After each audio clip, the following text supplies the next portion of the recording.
Good morning. It's Wednesday, October 7th, 2020. I'm Brad Lindeman, and this is In Business for Life.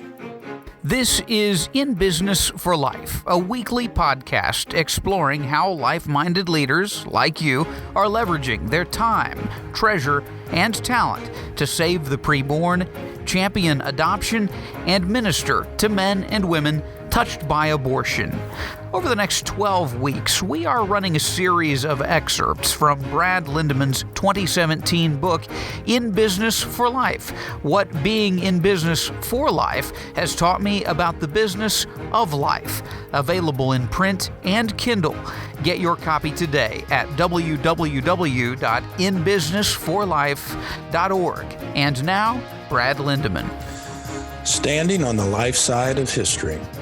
This is number 12 in a 12-part weekly series of excerpts from my book, In Business for Life. I wrote the book to pass along some lessons learned at the crossroads of business and life, my hope being that some could learn from my mistakes and avoid a few head-on collisions. Failing that, my hope is that readers walk away from future collisions with fewer injuries and a fresh perspective on life. Because if you get nothing else out of my book, you truly must get this. As adoptions become common and abortions rare, America becomes more free, more brave, more blessed. I hope you're taking many things from this book that will help you in your life's journey. But if I could personally choose two takeaways for every reader, this first would be this.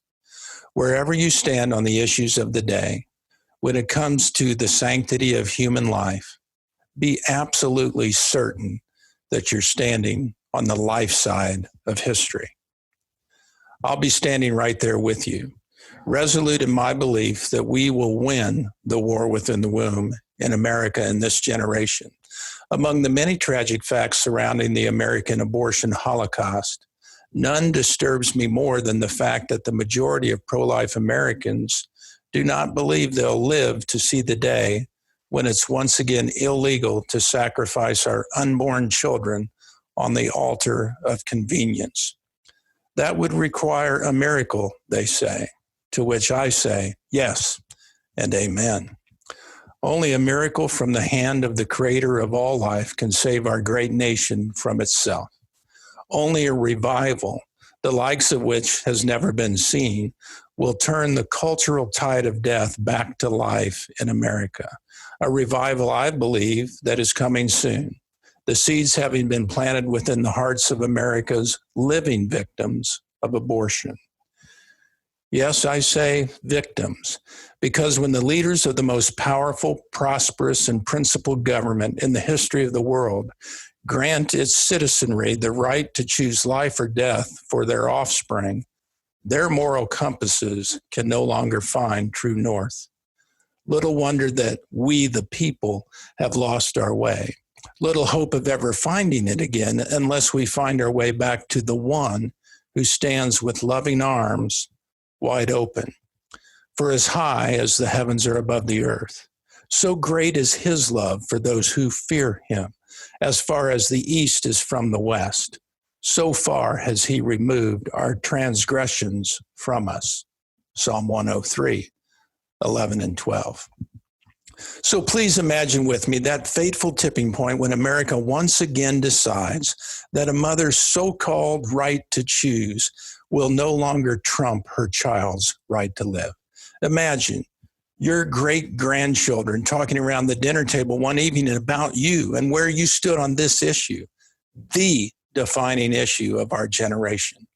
Like Justices White and Rehnquist, will you be counted among those who bravely stood on the life side of history, or will you be among the cowardly who said, but we knew nothing about this? Proverbs 24:12. My fervent hope and prayer is that you will take your rightful place in the life side of history, thereby leaving a legacy of life for many generations to come. In Business for Life, an Indiana-based 501c3 nonprofit corporation helps businesses and business people take a winsomely positive stand for the sanctity of life within the markets they serve and the communities they live in. At its core, IBFL stands on the inarguable truth that America will be safer and stronger, more peaceful and prosperous as adoptions increase and abortions decrease. If this makes as much sense to you as it does to us, we'd be honored to have you join the In Business for Life movement. I hope you'll consider joining me in taking a winsomely positive stand for life. You can start by displaying the IBFL logo on your websites and social media pages. Just link the logo back to the page you got it from and encourage others to do the same, starting now. With that, another part of my book is now yours. If you've enjoyed these excerpts, I hope you'll consider sharing them with others and perhaps even buying the book. In the United States, at any given moment, there are over 50 families waiting to adopt a baby boy or girl because there truly is no such thing as an unwanted baby in America. In Business for Life is rallying pro-life business and community leaders to help stop aborting babies and start filling open arms through the brave love choice of adoption. For more information on how you can help, consider making a tax-deductible donation to In Business for Life by clicking the donate button at inbusinessforlife.org. That's inbusinessforlife.org. Thanks for joining us today. We'll see you next week.